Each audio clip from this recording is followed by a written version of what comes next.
L'association Couleurs du Monde est une association de jeunesse, d'éducation populaire et qui s'appuie sur la question de l'international, de la mobilité, citoyenneté, solidarité internationale pour mener ses actions. Une association de mobilité, citoyenneté, solidarité internationale, je dis les trois mots parce que c'est un engagement à l'international, mais qui n'est pas que dans l'idée d'être mobile, mais bien au travers de cette mobilité internationale de pouvoir mener un acte citoyen et solidaire vis-à-vis d'autres personnes, d'autres jeunes. En Algérie, on est aussi en Indonésie. Enfin, si on part du principe qu'on ouvre les frontières, qu'on les oublie, faire du local, c'est faire l'international. Ou encore, si on part du postulat qu'on va à l'international, on fait de la solidarité locale à l'international. Donc, dans la phrase de faire de la solidarité locale, c'est faire de la solidarité internationale, oui, c'est vrai. Le volontariat à Couleurs du Monde, le projet Weche plus largement, Weche je le rappelle qui veut dire échange en Wolof, nous amène à peut-être distinguer quatre parties dans cette question du volontariat. Une première partie qui est liée à l'engagement des jeunes, une deuxième qui est plutôt autour de la réciprocité, de l'échange, une troisième autour de l'ouverture au monde, de la question de la solidarité, et peut-être une dernière partie qui est plus à rattacher à la dynamique des territoires et au lien entre les partenaires. Et selon toi, qu'est-ce que signifie être citoyen local à travers la carte dont tu as choisi? Donc, le projet Weche est un projet qui est sur 7 mois avec 3 étapes qui composent ce projet. Une période d'intégration pendant 15 jours, 5 à 6 mois de mission et enfin 15 jours de bilan. Cette année, il concerne 36 volontaires de 8 pays différents. C'est la première année qu'on a aussi autant de pays. L'idée, c'était aussi de par cette diversité de pays, de permettre à des jeunes qui se seraient aussi peut-être jamais rencontrés de pouvoir se rencontrer, échanger. Par exemple, un volontaire serbe avec un Sénégalais ou un Burkinabé, etc. Cette année, les 8 pays, c'est la France, le Maroc, le Sénégal, le Burkina, la Serbie, la Roumanie, la Centrafrique et le Maroc.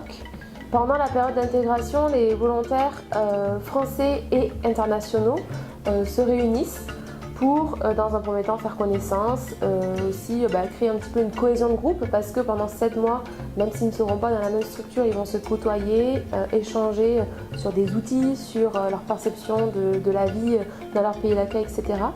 Donc il y a une grosse partie sur l'interculturalité, comment avoir des billes, des conseils pour appréhender ce nouveau contexte culturel qui va apparaître lorsqu'ils arriveront dans leur nouveau pays.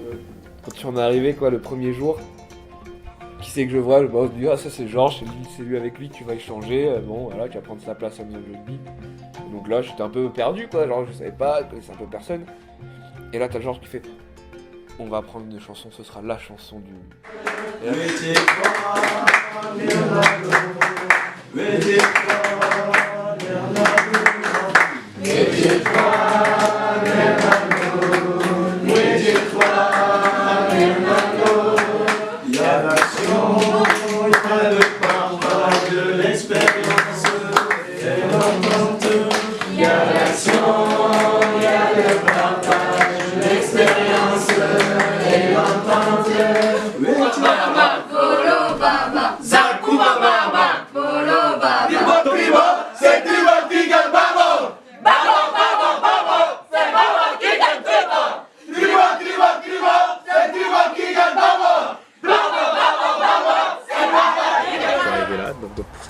D'intégration à Couleurs du Monde dans un petit gîte en Gironde, un petit gîte très sympa où on est tous réunis avec des gens de partout du monde, surtout en Afrique, mais c'est sympa, on se sent déjà un peu dépaysé, on ressent l'échange culturel, il y a des Sénégalais, Burkinabés, Madagascar, Serbes, Roumains, il y a des Français, mais même des Français de différentes régions, donc c'est vachement bien, j'aime beaucoup l'ambiance générale parce qu'on peut vraiment tous échanger sur nos pratiques, même sur la langue, la musique et tout ça, c'est vraiment très bonne ambiance.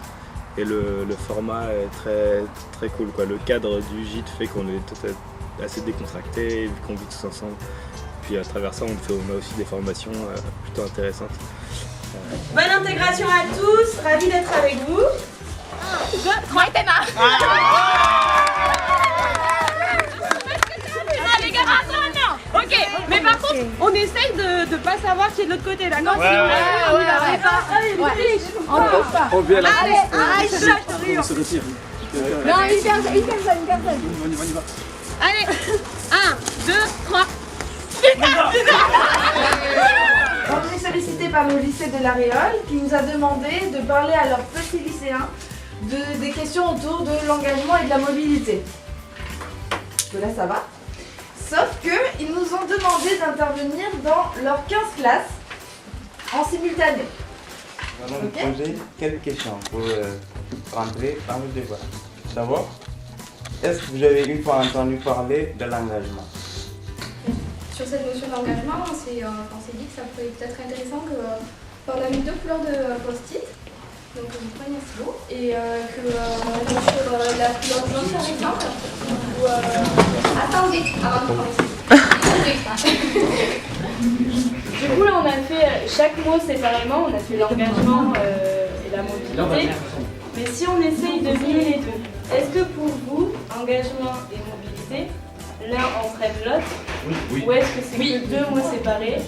C'est aussi l'occasion, dans cette même idée, pour les volontaires français par exemple, d'expliquer un petit peu comment ça se passe en France. Ça peut aller aller amener un courrier à la poste en passant par la banque, aller au supermarché, etc. Que les Français expliquent un petit peu aux volontaires internationaux des choses que nous on oublierait aussi d'expliquer, des choses naturelles mais qui en débarquant ici le sont peut-être moins, et vice versa pour les volontaires sénégalais, burkinabés, marocains, etc. d'expliquer comment se passent les fêtes religieuses, comment se passe le week-end, les soirées, les repas, etc.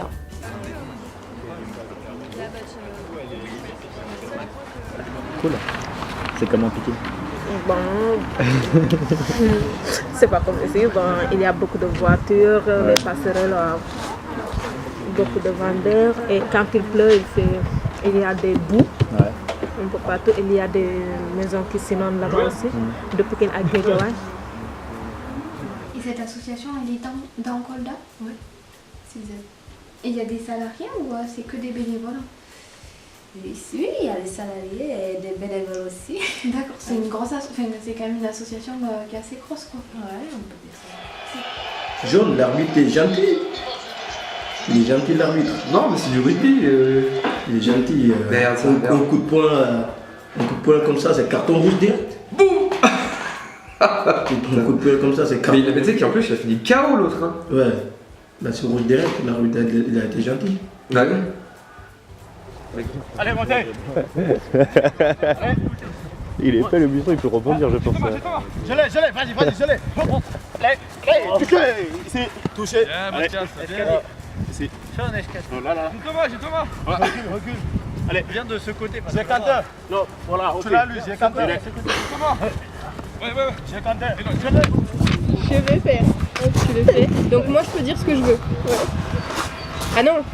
Non, je peux pas dire que je le fais pas, donc je le fais. Ok. Alors on pose. On pose. Ah, j'ai perdu. Bah là t'as gagné dans tous les cas. Alors j'ai dit que je vais pas faire. Allez, prenez par là, s'il vous plaît.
2 semaines extra. J'ai rencontré des personnes magnifiques. Des personnes magnifiques avec un grand cœur. Et franchement, je crois que en fait ça m'encourage en fait dans ma profession, dans mon métier d'éduc parce que je me dis qu'il y a de belles personnes avec des grands cœurs et qui s'ouvrent aux autres et voilà, ça existe et moi déjà j'y crois profondément, mais du coup ça me conforte et c'est vraiment de belles rencontres et je crois que c'est vraiment des moments uniques que cette expérience me fait vivre. Je suis vraiment contente d'être là. Donc ces 15 jours, c'est presque un projet dans le projet. C'est vraiment 15 jours de rencontres, d'échanges, d'éclats de rire et beaucoup de pleurs à la fin de se quitter pour aller vers d'autres belles aventures, mais quand même. Ensuite, les volontaires partent dans leur structure d'accueil. Quand je dis partent, c'est les volontaires français qui partent à l'étranger et les volontaires internationaux qui arrivent dans leur structure d'accueil en France. Ces structures d'accueil sont très très diverses. Ça va de structures sportives comme des clubs de rugby ou des écoles multisports à des structures culturelles, à des structures plutôt autour du développement durable, de la citoyenneté. Ça passe du centre social à la collectivité par également une association. Donc des types de structures très très différentes qui font aussi la richesse et la variété de ce projet et qui font la richesse aussi des profils des volontaires. Ça permet d'avoir des volontaires qui vont de 18 à 26 ans, qui ont des diplômes, pas de diplômes, des compétences en animation, en gestion de projet, mais aussi en artistique. Et tout ce beau monde qui peut-être ne se serait jamais rencontré pendant ce projet peut se côtoyer et échanger aussi des conseils, les pratiques. Et dans le cadre du projet d'échange métier ou le projet Sésame, donc France Volontaire travaille avec Couleurs du Monde. Donc il y a déjà une convention de partenariat qui nous lie et dans cette convention il y a plusieurs axes qui sont identifiés, donc ce que chaque partenaire doit faire. Donc pour le cas du Sénégal, donc nous travaillons donc sur l'appui dans l'identification de structures. Donc avec Couleurs du Monde, nous identifions 2 structures qui sont capables d'accueillir des volontaires. Nous faisons également l'appui dans le recrutement de volontaires. Donc tout un processus est mis en place en lien avec les autorités sénégalaises donc pour impliquer davantage ces autorités-là, mais également avec les structures d'envoi. Après la quinzaine d'intégration, on a commencé notre mission. Et ma mission, c'est l'appui sur les actions et les projets de l'association Sens, et aussi l'accompagnement physique et individuel des anciens combattants marocains. Je m'appelle Georges Pompidou Mendy, je suis sénégalais, j'ai 21 ans. Ma mission en France, c'est de faire des animations sportives avec les enfants de Saint-André de Kipzak. J'ai effectué ma mission au sein de l'espace rencontre jeunesse d'Afra en tant qu'animateur sportif avec les enfants de 8 à 17 ans environ. Ok, ma mission en France, c'est de faire des animations au niveau des établissements comme des centres de loisirs, écoles primaires, lycées et collèges et aussi des universités. Ouais, Je fais ma mission qui consiste en contribuant à l'ouverture interculturelle, qui consiste en faire des activités, des animations avec des élèves de lycée. L'objectif de ma mission, c'est de poursuivre le travail de collaboration entre le conseil municipal d'enfants de Panazol et le conseil municipal d'enfants de Diofior, notamment la création d'un blog. Je suis actuellement en mission de service civique en Roumanie, dans la ville de Galate, où je fais des cours de français à l'université. Au niveau des points positifs, c'est surtout l'ambiance de travail et toutes les rencontres et les découvertes locales que j'ai pu faire ici. Ce qui m'a plus impressionné en fait, c'est l'accueil et la chaleur humaine des gens, leur convivialité, le plaisir de partager ensemble et d'avoir été dans des familles, avoir eu des amis marocains, ça m'a beaucoup apporté. C'est assez impressionnant de se balader dans la rue, de se faire aborder par des mecs qui débarquent de nulle part. Hey, salut, tu vas bien? Comment ça va? Et la famille, ça va? Et machin et tout. Et oui, et toi c'est un peu déstabilisant au début, mais en fait tu t'y fais et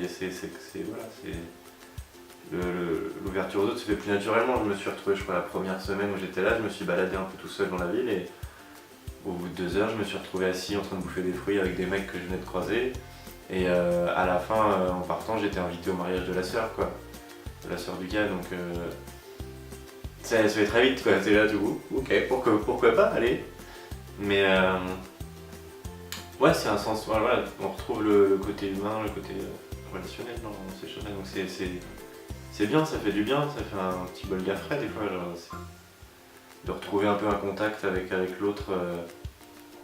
Et ce qui a été vraiment intéressant pour moi dans cette mission, c'est surtout d'être en contact avec les enfants. J'ai énormément appris à leur côté, alors, pour parler évidemment en serbe, c'était très intéressant, mais surtout de voir ce qui fonctionne pas, ce qui leur plaît moins, comment conduire une animation. C'est une expérience que j'avais jamais eue auparavant, donc c'était totalement nouveau pour moi. À l'école, les animations se passent bien et c'est un peu fatigant des fois, mais ça va. Et les enfants sont trop choux, sont adorables. Et les animations aussi sont intéressantes parce que ça te permet aussi de savoir beaucoup de choses. Comme moi, il y a des choses que je ne savais pas, que j'ai appris à travers les animations et tout. Du début jusqu'à présent, ça s'est bien passé parce que ce sont des enfants qui sont très respectueux par rapport à ce qu'on croyait avant, parce que on nous disait que les enfants en France sont impolis, ils sont comme ça, mais là non, je vois que c'est tout à fait le contraire. Ils ont une très bonne éducation, ils sont bien élevés, ils respectent les gens et du coup voilà. Là tu vas dire au Père Noël, c'est rendez-vous qu'il a. À Goriagué. Voilà, à Goriagué, à Saint-André, C'est bon, Ophélie? Vas-y. Allez, vas-y. Lors des animations, au début, j'avais des problèmes parce que je voyais d'autres enfants, tu vois, je ne connaissais pas ce qu'ils voulaient, ce qu'ils n'aimaient pas, leur mentalité en quelque sorte, je ne pouvais pas maîtriser leur mentalité, donc j'avais des problèmes pour ça. Mais, et aussi, il y a une différence par rapport aux enfants du Sénégal, c'est normal. Mais après, j'ai trouvé qu'ils sont super, ils sont mignons. Donc, je suis venue, j'ai observé beaucoup, puis j'ai eu beaucoup d'idées. Et en fait, je me suis rendu compte en fait un peu du fossé qu'il y avait entre la pédagogie ici et en tout cas ce qu'elles mettent en place avec les enfants et les exigences qu'elles ont avec les enfants. Et moi, ma façon de voir les choses et l'exigence que j'ai par rapport aux enfants. Je pense qu'il y a un décalage qui est énorme et que du coup c'est difficile. J'ai du mal à trouver ma place et à vraiment développer mon action par rapport à ça. Qui peut faire de la voix le savant, répétez. Qui peut faire de la voix le savant. Encore. Qui peut faire de la voix le savant. Du coup, j'ai jamais travaillé avec des jeunes parce que les jeunes qui participent au chantier, c'est des jeunes qui font partie de la mission locale et de l'ADAPI, donc des jeunes qui sont en difficulté. Et j'ai jamais vraiment travaillé dans l'aspect vraiment social de devoir accompagner des jeunes dans ce genre de projet. Donc c'est un peu pareil, il faut savoir aborder ces jeunes-là de la bonne manière parce qu'il faut essayer de comprendre tout leur passé et dans quelle vision des choses ils peuvent avoir et ensuite travailler en fonction, quoi. Au Sénégal, pour les handicapés, parce qu'au Sénégal, on a l'habitude de vivre en famille et tout. Là-bas, les handicapés sont occupés par les membres de la famille. Et du coup, ici, on les amène dans des centres et tout. Ça, c'est une très grande différence. Mais quand même, ils sont bien traités dans les centres, ouais. Les causeries, c'est extrêmement intéressant de voir. C'est surtout des groupes. En fait, c'est des groupes souvent qui viennent. Et de 5, 6, voire 10 personnes. Et quand c'est des jeunes filles, c'est intéressant. Parce qu'elles peuvent poser toutes leurs questions, notamment liées à la sexualité et tout ça. Et c'est beaucoup. Enfin, c'est extrêmement tabou, on voit que ça rigole de manière gênée. Et je trouve ça hyper cool d'être dans un endroit où c'est ouvert et où on peut parler de ça. Le problème, c'est qu'il y a zéro place pour l'homosexualité. En fait, c'est tout le temps des relations hétérosexuelles et c'est toujours... dans les définitions, c'est très, très normé, très traditionnel. Mais bon, c'est déjà un premier pas de leur dire que il y a aussi du plaisir et que même si elles doivent faire attention à leur virginité de façon très traditionnelle, qu'elles sont pas réduites à juste rester vierge et rien faire. Le plus compliqué quand je suis arrivée au Maroc au début de ma mission, ça a été la barrière de la langue. Ce qui est difficile, c'est la langue, parce qu'avec les animateurs au rugby, la langue, ils parlent aux enfants wolof, les enfants comprennent le wolof, les Français ils le comprennent, mais c'est plus compliqué. Alors quand c'est moi qui entraîne, ils sont obligés de toujours tout réexpliquer. Wesh, ça va? Salut frère. Ça va gros? Oui, bien et toi? Bien, ça se passe bien alors? Oui, ça se passe bien, tu me vois? Ouais, je te vois, tu me vois toi? Ouais. Alors? La chose qui m'embête vraiment, c'est le problème de communication. Et avec les Sénégalais, certains qui ne parlent pas du tout français et qui me parlent en wolof et je les comprends pas et j'ai pas l'impression qu'ils comprennent quand je leur parle en français. Et du coup, ça donne des situations assez gênantes et ça m'embête beaucoup. Et un peu perturbant ici, c'est l'imprévu et la non-planification des choses. C'est-à-dire que venant de France, j'ai l'habitude d'avoir des emplois du temps très calés, avec tel jour réunion, prévu 2 semaines avant, 3 semaines avant. Sauf qu'en fait ici ça fonctionne pas du tout comme ça et si tu préviens les gens 2 semaines avant, ils vont pas venir à ta réunion parce que en fait les gens fonctionnent au jour le jour. Du coup au début c'est un peu perturbant quoi. T'es à la mairie là? D'accord, ok, là on est au bureau avec Wanda, mais du coup quand t'arrives on se capte. Normalement tout est calé, c'est juste qu'on rappelle un mec qu'on doit aller voir un peu avec lui demain. C'est un intervenant, un artiste qui fait des DG en récup là. Il faut qu'on cale avec lui, mais normalement il n'y a pas de souci. Et pour l'eau, en fait, on n'a rien pour l'instant. Parce qu'on était censé aller à la station d'épuration, mais vu qu'on a plein de trucs. Donc il y a 2 solutions. Soit d'ici lundi, on arrive à booster le NAS et on a l'autorisation d'aller à la station. Soit on trouve une solution bis. Après, une fois que tu t'es mis dans le rythme, en fait, ça va bien. Parce que des fois, ça permet aussi de rendre les choses plus faciles. Parce que tu appelles la veille des personnes, tu dis oui, tu es là demain, ok, on se retrouve à midi. Par exemple, à l'école, on fait toujours les réunions comme ça. On appelle la veille, on dit est-ce que je peux passer demain à 11h, vous êtes là? Ah oui, ok, on va convoquer tous les professeurs et hop, on fait une réunion à l'école. Et après aussi, beaucoup d'imprévus en permanence. Sénégal, c'est toujours comme ça, on prévoit une séance tel jour, mais en fait, il y a des choses qui changent au niveau de l'école, il y a des choses qui changent au niveau de la mairie, il y a des choses qu'on n'arrive pas à avoir en matériel, plein de choses qui font que on est en perpétuelle adaptation, Mais du coup, ça développe vachement de capacité d'adaptation, justement. Et c'est assez, je pense, formateur, parce que du coup, tous les jours, il faut être prêt à ce que tout ce que tu as prévu, ça change. Et au final, on a toujours réussi à faire ce qu'on voulait, même si ça n'a jamais été exactement ce qu'on avait prévu. On a toujours réussi à faire la chose, à faire nos animations dans les écoles. Et du coup, je pense que ça développe beaucoup de capacités, de débrouillardise, comme on dit. Le temps de mission qui est beaucoup trop court pour moi. Je peux faire un travail seulement en surface et j'aurais bien aimé le faire un peu plus en profondeur si j'avais eu un peu plus de temps. Si j'ai un petit conseil, c'est juste arriver à sortir. Ce qui est hyper compliqué, mais de la notion un peu comparative, de tout le temps comparer ce qui se passe là, ce qui se passe chez nous, ce qui se passe tout ça. Et de venir dans une position de découverte. Même les pratiques qui nous dérangent, en fait, ne pas les juger, en fait. De sortir du jugement.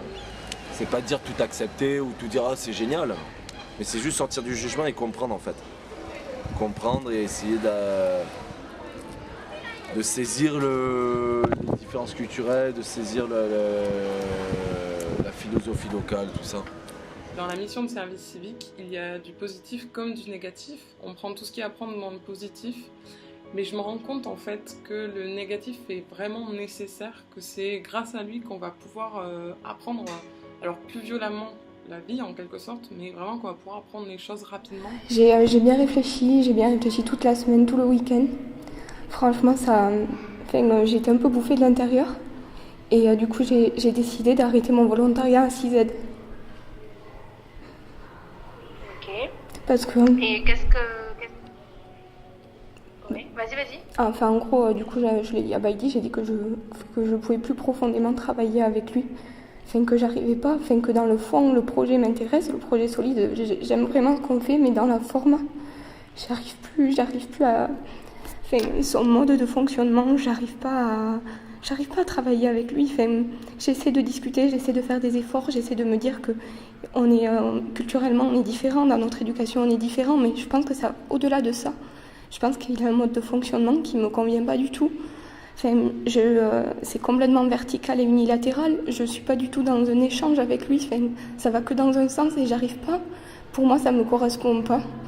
Moi, j'ai une vision plutôt horizontale où on est là pour partager et essayer de trouver des manières d'animer ensemble, des manières de faire ensemble. Mais là, c'est pas du tout ça en fait. Quand je suis rentrée de Dakar, j'avais trop d'idées, j'avais envie de faire plein de choses et franchement, dès les premiers échanges, j'ai senti que c'était impossible et de toute façon, il y a des idées que je ne pourrais pas déconstruire et que ça fait un mois que j'essaie de discuter, d'échanger, de faire des efforts, mais j'ai l'impression de pousser un mur et franchement, je suis pas heureuse dans ce que je fais et ça correspond pas à ce que j'imaginais de ma mission. Du coup, je préfère arrêter, même si à côté, il y a des choses que je vais qui vont s'arrêter, qui sont bien, mais j'arrive plus à les apprécier en fait. J'ai commencé ma mission de service civique à Kolda, à CZ, dans une association où j'étais sur le projet Solide. Donc c'est un projet qui permet d'échanger en fait entre des écoles sénégalaises et des écoles françaises. Et du coup, ça a été un peu compliqué avec mon tuteur, ça s'est pas très bien passé. Du coup, j'ai décidé de changer de mission. Du coup, je suis maintenant à Aide et Action à Dakar. D'être ici, ça m'a fait énormément de plaisir. Énormément de plaisir parce que bon, j'apprends plein de trucs. Je peux dire, en venant ici, je ne savais pas je ne savais pas les outils pédagogiques qu'on utilisait pour faire une bonne animation, je ne le connaissais pas. Mais avec l'aide de ma tutrice, les animes qu'on faisait, tu sais, nous on ne faisait pas des animes ici sur l'écolier, mais on faisait des interventions dans les collèges, tu vois, dans les lycées, avec les collégiens des lycéens, quoi. Donc ça m'a appris aussi beaucoup de choses quand même. Ici on est dans la parcelle numéro 2. Tu vois, dans la parcelle numéro 2, là-bas c'est la parcelle numéro 1. Ici tu vois, on a semé, on a planté, il y a des fraises, tu vois, les fraises, tu peux manger si tu en veux, allez, des fraises, tout ça. Le maraîchage me plaît, tu vois, parce que il y a un sens quoi, parce que il y a un sens, en plus ça permet aussi un mode de vie sain quoi. Mode de vie sain et écologie et je crois c'est un métier qu'on peut transmettre à tout le monde, tu vois, faire apprendre. Par rapport à cette mission, je dirais que ça a été très bénéfique d'un point de vue déjà pour la commune, parce que ça a permis de développer le CME qui c'est vrai marche un petit peu au ralenti étant donné que le coordonnateur il a d'autres activités à côté et qui n'a pas toujours forcément le temps la semaine de s'en occuper. Mais aussi par rapport aux enfants, parce que je pense qu'ils ont appris beaucoup de choses par le biais des activités. Apprendre en s'amusant, je pense que c'est très bénéfique en dehors de leurs cours scolaires. Pour moi, également, ça a été bénéfique parce que j'ai pu apporter mon grain de sable au milieu de tout ce sable et faire vivre en fait... ressentir la joie des enfants grâce aux activités qui ont été menées quoi. Voilà.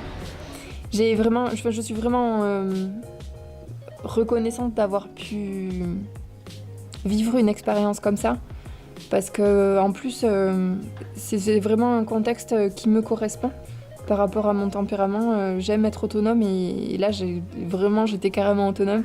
J'ai eu la chance de pouvoir proposer les activités qui me plaisent déjà et là où je me sens les compétences de faire une activité. Ça a été très intéressant pour moi parce que ça m'a apporté de nouvelles connaissances, de nouvelles acquisitions et le partage de différentes cultures qui a beaucoup d'avantages sur notre évolution et la vie et aussi sur le plan intellectuel. Actually, I can say that I learned here many things, who can really help me in my life after this experience. Because when I come back in Serbia, I really start to respect the time, and I think I become more responsible. So I learned how to organize my life. So it really can help me with my new projects, with my new jobs, I guess. I'm not sure. And of course, I upgrade my English really good. And français. Je parle français un petit peu maintenant et c'est pas grave, c'est pas très difficile comme la première fois quand j'arrive ici. Le service civique aussi, ça a été une occasion pour moi de découvrir bien Bilbao parce que là, je travaillais avec des gens de là-bas, j'étais pas juste de passage. Bilbao, c'est une ville au final assez proche de où j'habite, au Pays Basque, mais vu que je travaillais là-bas, j'ai pu connaître bien les gens de là-bas et m'intégrer dans la vie là-bas. C'est un voyage, mais en même temps, c'est un voyage où tu t'intègres vraiment à la culture des gens et avec les gens, donc tu changes ta manière de vivre et c'est cool de travailler ailleurs, comme ça tu apprends vraiment comment les gens vivent et les différences avec ta culture. Et c'est pour ça que c'est intéressant aussi, ça a été intéressant de vivre à Bilbao. Voilà. Pendant ces 5-6 mois de mission, Couleur du Monde aussi accompagne le volontaire sur son projet d'avenir. L'idée c'est que le volontaire, quand il arrive, même dès le recrutement, il a un passé, il va faire une mission s'il est recruté et il aura un après, que ce soit une recherche de formation, une recherche d'emploi, continuer ce qu'il faisait avant, etc. Le rôle aussi de Couleur du Monde, c'est de les accompagner vers ce après-service civique. On y pense dès le recrutement, dès la fiche mission. Par exemple, quelqu'un qui est passionné par, la musique, avec cette mission autour de la musique, c'est une évidence pour lui que ça va lui servir, même s'il n'a pas forcément de diplôme, on s'en fiche. L'objectif, c'est que cette mission puisse lui servir pour après, pour lui permettre aussi de rentrer, en fac de musicologie ou autre. Donc, en fait, j'aimerais surtout continuer en master. Pour 2 raisons. C'est parce que mon souhait, c'est de continuer à travailler sur le développement durable à l'étranger et non pas seulement en France en fait. Et aussi parce que c'est l'attrait de l'ailleurs qui m'intéresse et surtout la découverte de nouvelles cultures. Alors, après cette mission de volontariat, après toutes ces expériences que j'ai vécues en France à la mairie de Bière, plus précisément, et je vais continuer mes études à Madagascar d'abord. Je vais terminer ma licence en environnement et après je compte continuer à travailler sur la correspondance Madagascar-France. Mon projet, en fait, c'est d'abord, comme je suis un rugbyman, c'est intégrer dans un club professionnel pour faire vivre mon talent de rugby et puis toujours continuer avec mon école de rugby qui est dans de bonnes mains et j'espère un jour que ça va devenir un club comme je le souhaite et donner la chance aux jeunes de mon pays. Et ça m'a guidé, ça m'a taillé, ça m'a permis d'abord d'aller m'orienter dans ce que j'avais l'habitude de faire. Cette fois-ci, j'ai maintenant le courage, j'ai maintenant la précision, j'ai maintenant la direction à laquelle je peux prendre pour pouvoir aider peut-être les jeunes ou soit les enfants à l'école de Mbaïki. Et maintenant les amener aussi en partant d'eux à peu à peu à réaliser leur projet, à faire de leur mieux, à pouvoir peut-être les orienter même en partant de leurs efforts et pour orienter dans leur avenir. Le projet se termine toujours par 15 jours de bilan. Ce bilan de nouveau est la collective, c'est-à-dire que les Français rentrent ici et les internationaux sont toujours là. Et pendant 15 jours, donc déjà il y a des retrouvailles, et puis ensuite c'est tout ce qui est bilan individuel et collectif, et aussi personnel et professionnel, On essaie de faire un petit peu le point sur les compétences acquises, les savoir-être, les savoir-faire, faire une relecture un petit peu aussi de l'interculturalité, voir entre peut-être les préjugés, les stéréotypes qu'ils pouvaient avoir avant, qu'est-ce qui a évolué, qu'est-ce qui les a surpris, qu'est-ce qui au contraire les a pas du tout surpris, etc. C'est aussi l'occasion de valoriser et de restituer ce genre de projet. On essaie d'organiser des restitutions officielles, des restitutions plus festives, des restitutions face à des jeunes. Qu'est-ce que cette expérience vous a apporté? Une confiance en l'avenir. Autonomie et initiative. Bienvenue à notre émission Question pour un champion. Et ce soir, je vous invite à acclamer Monsieur Lucas. Les perspectives, ce serait plus de s'orienter après 2-3 éditions. Donc pour le projet 4, ce serait plus de s'orienter et de réfléchir comment les jeunes Sénégalais à leur retour puissent s'impliquer ou bien qu'on puisse les accompagner pour que leur projet puisse réussir. Donc certains ont des projets dans divers domaines, donc ce serait comment ces projets-là puissent être financés et que l'État, à travers ses différents partenaires, mais également les entreprises, puissent accompagner de jeunes Sénégalais qui sont partis, qui ont fait ce parcours de volontariat-là. Alors, comment est-ce qu'on va faire pour diminuer les plans papier, pour échanger des deux côtés, sans Brenda? Alors, comment est-ce qu'on va faire quand Mathilde sera partie? Qui s'en occupe, papier récup? Comment on fait? Un peu d'amour, papier velours, et d'esthétique, papier musique. C'est du chagrin, papier dessin. Avant longtemps, laissez glisser, papier glacé. Les sentiments, papier collant. Ça impressionne, ça s'intervole, mais c'est du vent. Alors comment est-ce qu'on va faire pour envoyer les petits papiers, pour échanger les deux côtés, sans Brenda? Alors comment est-ce qu'on va faire quand Mathilde sera partie?